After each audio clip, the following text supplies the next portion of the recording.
రౌడీయిజానికి హద్దు లేదా? రాజకీయ ముసుగులో ఏమైనా చేస్తారా మీరు? అసెంబ్లీలో కొడతారా? ఇక్కడికి వచ్చేస్తారా? Where are you going? I'm very clear.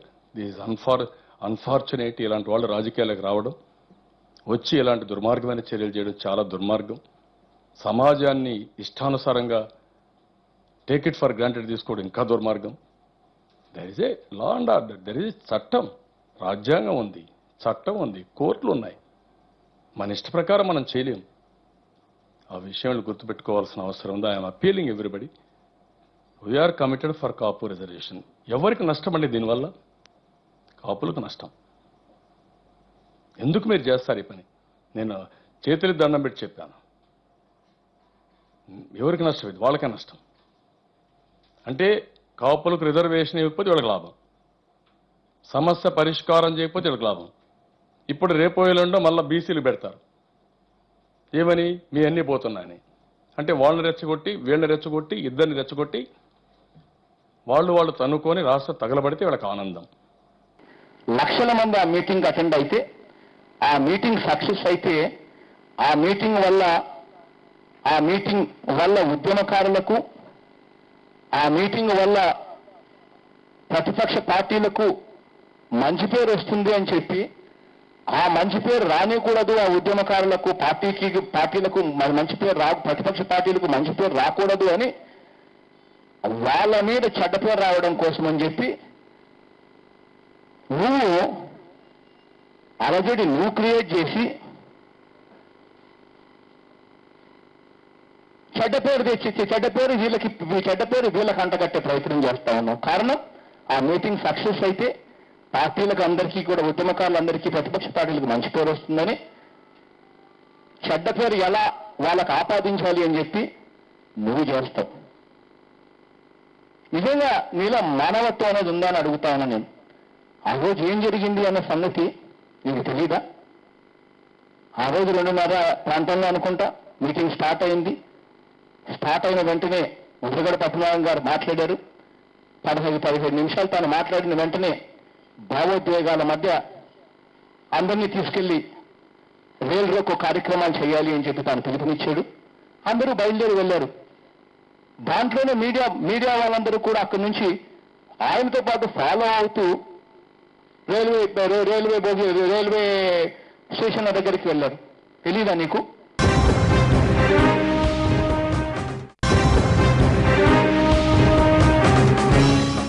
ఎక్కడికి పోతున్నారు మీరు? చాలా స్పష్టంగా రిక్వెస్ట్ చేస్తున్నా, ప్రతి ఒక్కరూ, ఈ రాష్ట్రం ఏ ఒక్కరిదో ఇద్దరిదో కాదు, ఈ రాష్ట్రం ఏ ఒక్క నేరస్తుడిదో కాదు, ఈ రాష్ట్రం ప్రజలది, 55 కోట్ల జనాభాది, 5 కోట్ల ప్రజల భవిష్యత్తుకు సంబంధించిన విషయం. నేను చేసే ప్రతి ఒక్క ప్రయత్నం ఈ రాష్ట్ర ప్రయోజనాల కోసం, ప్రతి ఒక్కరికి న్యాయం జరగాలని, ఈ రాష్ట్రం బాగుండాలని కోరుకుంటూ ప్రపంచమంతా నేను మోటివేట్ చేస్తా ఉంటే, ఇలాంటివి చేస్తే ఎవరన్నా రావాలంటే ఆలోచిస్తా లేదండి? అదే కదా ఉద్దేశం. ఎక్కడ తీసుకుపోతున్నారు ఈ రాష్ట్రాన్ని? ఎవరికి అన్యాయం జరిగింది? ఏం చేశారు మీరంతా? రాజకీయాలు 40 ఏళ్ళు 30 ఏళ్ళు ఉన్నారు మీరంతా. ఎక్కడో కొత్తగా వచ్చారా? లేరా ఇంతవరకు మీరు రాజకీయాలు? ఇప్పుడు మాట్లాడుతున్నారు ఒక్కొక్కరు పోయేసి, కద్దరు జుబ్బాలు వేసుకొని పెద్ద పోజులు కొడుతూ మాట్లాడుతున్నారు. మీరు లేరా ఇంతవరకు రాజకీయాల్లో? 10 ఏళ్ళు మీరే ఉన్నారు. ఏం వరగబెట్టారు? ఇప్పుడు ఉపన్యాసాలు కొడుతున్నారు మీరు. ఎందుకు నేను క్రిమినల్ నెంబర్ 1 అని చెప్పి ఎందుకు అనకూడదు? ఇలా కులాల పరంగా ప్రతి విషయంలోనూ మాటిచ్చింది నువ్వే. అనంతపురం పోయావు, మేనిఫెస్టోలో పెట్టావు బోయల్ని ఎస్టీలుగా చేస్తానని. ఈవేళ చేయలేదు. నేను క్రిమినల్ నెంబర్ 1 అని ఎందుకు అనకూడదు? ప్రతి కులానికి మోసం చేశావు, ప్రతి వర్గానికి మోసం చేశావు, ప్రతి ప్రాంతానికి నువ్వు మోసం చేశావు. ఈరోజు అమరావతి గురించి మాట్లాడుతావు. అమరావతి గురించి ఎవరైనా నిన్ను ప్రశ్నిస్తే, మేము ఆ ప్రాంతంలో క్యాపిటల్ సిటీ పెట్టడానికి మేము వ్యతిరేకం అని చెప్పి మా బింద బాండాలు వేస్తావు. అమరావతిలో రైతుల దగ్గర నుంచి బలవంతంగా నువ్వు భూములు సేకరిస్తా ఉన్న దాన్ని ప్రశ్నిస్తే నువ్వు మా ఆ ప్రాంతంలో క్యాపిటల్ పెట్టడానికి నేను వ్యతిరేకం అని చెప్పి మా మీద అబద్ధాలు వేస్తావు. నీకు సంబంధించిన వాళ్ళ భూములు మాత్రం మీ మురళీమోహను, మీ బినామీలు, మీ సుజనా చౌదరిలు, మీకు బినామీలు ఇటువంటి వాళ్ళ భూములు మాత్రం తీసుకోవు. మీ నారాయణ ఇటువంటి వాళ్ళ భూములు తీసుకోవు. వేరే రైతుల భూములు అక్వైర్ చేస్తావు. చివరికి ఎస్సీలను కూడా వదలలేదు. వాళ్ళకిచ్చిన అసైన్డ్ భూములను కూడా చౌకబారు ధరకు కొనుక్కుంటావు, బలవంతం చేసి వాళ్ళ మీద ఒత్తిడి తీసుకొని వచ్చి ఆ తర్వాత ఆ డీకేటీ భూములను రెగ్యులరైజ్ చేయడానికి జీవోలు ఇవ్వడానికి నువ్వు సన్నాహాలు చేసుకుంటావు. ప్రశ్నిస్తే ఆ ప్రాంతంలో అమరావతిలో క్యాపిటల్ సిటీ పెట్టడానికి వైఎస్ఆర్సీపీకి ఇష్టం లేదని చెప్పి ఆ అబండాలు వేస్తావు. నిజంగా కాలుమని విషయంలో నీకు సంబంధించిన నీ దగ్గరే నీకు సంబంధించిన ఎమ్మెల్యేలే, నీకు సంబంధించిన ఎమ్మెల్సీలే, నీకు సంబంధించిన నువ్వే, నిన్ను కలిసిన వాళ్ళే నీ ఇంటెలిజెన్స్ డీజీని కలిస్తా ఉండి ఫోటోలతో సహా దొరికితే నీకు ప్రమేయం ఉంది, నీ ఎమ్మెల్యేలకు ప్రమేయం ఉంది, నీ ఎమ్మెల్సీకి ప్రమేయం ఉంది. వాళ్ళని అరెస్టు చేయవు. అరెస్టు చేసినా వాళ్ళకు స్టేషన్ బెయిల్ ఇచ్చి కోర్టుకు కూడా పోవాల్సిన పనుల స్టేషన్లోనే బెయిల్ ఇచ్చి పంపిస్తా ఉన్నావు. ఇంత దారుణంగా నువ్వు వ్యవహరిస్తా ఉన్నావు అని అంటే ఆడవాళ్ళ జీవితాలతో చెలగాటమాడుతూ వాళ్ళను బలవంతంగా వాళ్ళ జీవితాలతో నువ్వు నాశనం చేస్తా ఉన్నావు అని అడిగితే, గట్టిగా ప్రశ్నిస్తే కాలుమని మీద వైఎస్ఆర్ కాంగ్రెస్ పార్టీ ప్రశ్నిస్తా ఉంది. వీళ్ళు విజయవాడకు వ్యతిరేకమని అంటారు.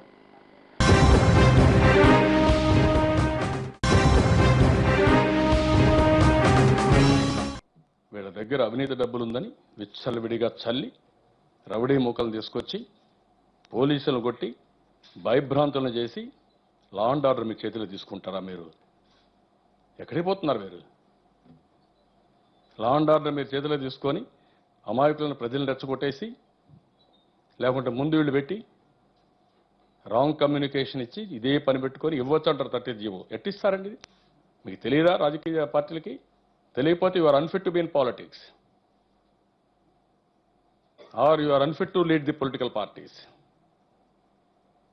We are totally committed for a cos.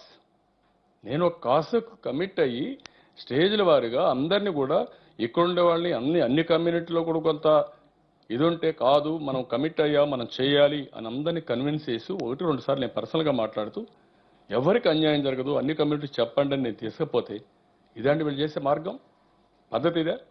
I'm condemn totally. మంచి పద్ధతి కాదు. అందరినీ కోఆపరేట్ చేయమంటున్నా. ఎలాంటి అరాచకాలు చేయడం తగదు.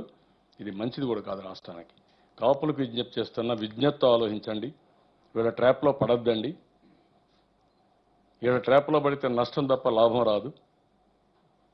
రేపు నేను సిన్సియర్గా చేయాలన్నా నాకు అడ్డంకులు క్రియేట్ చేసే పరిస్థితికి వస్తే వాళ్ళది రాజకీయ ప్రయోజనం, నాది సమాజ శ్రేయస్సు.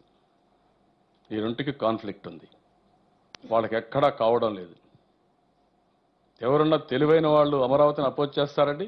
వీళ్ళందరూ అపోజ్ చేసిన వాళ్ళే. ఎవరన్నా తెలివైన వాళ్ళు పట్టిసీమను అపోజ్ చేస్తారండి? ఇంకొక పక్క రాయలసీమ.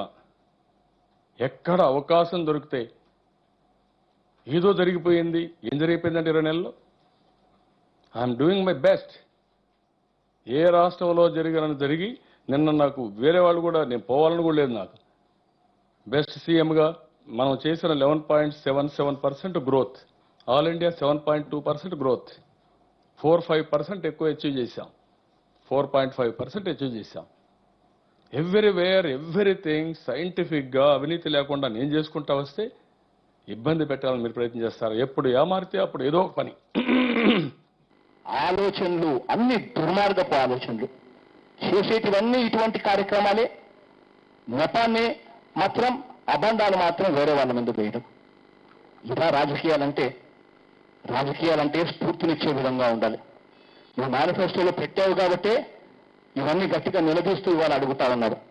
ఇవాళ నువ్వు అంటా ఉన్నావు బీసీలందరూ కూడా ఒప్పుకోవడం లేదు అని చెప్పి కాపులు చేస్తామనడానికి అంటున్నాం. ఎందుకు ఒప్పుకోరాయా బీసీలు? నేను అడుగుతా ఉన్నాను ఇదే చంద్రబాబు నాయుడు గారిని. బీసీలకు నష్టం జరగకుండా కాపులు రిజర్వేషన్స్ ఇస్తానని చెప్పి నువ్వు మేనిఫెస్టోలో పెట్టావు. మరి బీసీలకు నష్టం జరగకుండా నువ్వు చేస్తే ఎందుకు బీసీలు ఒప్పుకోరు? నువ్వు కాదా చెప్పింది నీ మేనిఫెస్టోలో బీసీలకు నష్టం జరగకుండా చేస్తానని చెప్పి. మరి బీసీలకు నష్టం జరగకోకుండా నువ్వు చేస్తే ఎందుకు ఒప్పుకోరు బీసీలు? మీ పార్టీకి చెందిన బీసీ ఎమ్మెల్యే కృష్ణయ్యతో స్టేట్మెంట్లు ఇప్పిస్తారు. ఇదే కృష్ణయ్య మీ పార్టీకి చెందిన ఎమ్మెల్యే కదా, 2014లో తెలుగుదేశం పార్టీ తరఫున ఎమ్మెల్యేగా గెలవలేదా? ఆయన బీసీ నాయకుడు అని చెప్పి నువ్వు అంటావు. మరి అదే కృష్ణయ్య నువ్వు మేనిఫెస్టో రిలీజ్ చేసేటప్పుడు ఇదే కృష్ణయ్య బీసీ నాయకుడిగా ఉన్న ఇదే కృష్ణ మీ పార్టీలో లేడా? మీరు మేనిఫెస్టో రిలీజ్ చేసిన తర్వాత మీ పార్టీ తరఫున కంటెస్ట్ చేయలేదా? మరి అదే కృష్ణయ్యతో ఇవాళ స్టేట్మెంట్ ఇప్పిస్తావు. ప్రతి వర్గానికి మధ్య చిచ్చు పెట్టే కార్యక్రమం నువ్వు చేస్తా ఉన్నావు. కాపులకు బీసీలకు మధ్య ఇవాళ చిచ్చు పెట్టే కార్యక్రమం నువ్వు స్వయాన చేస్తా ఉన్నావు.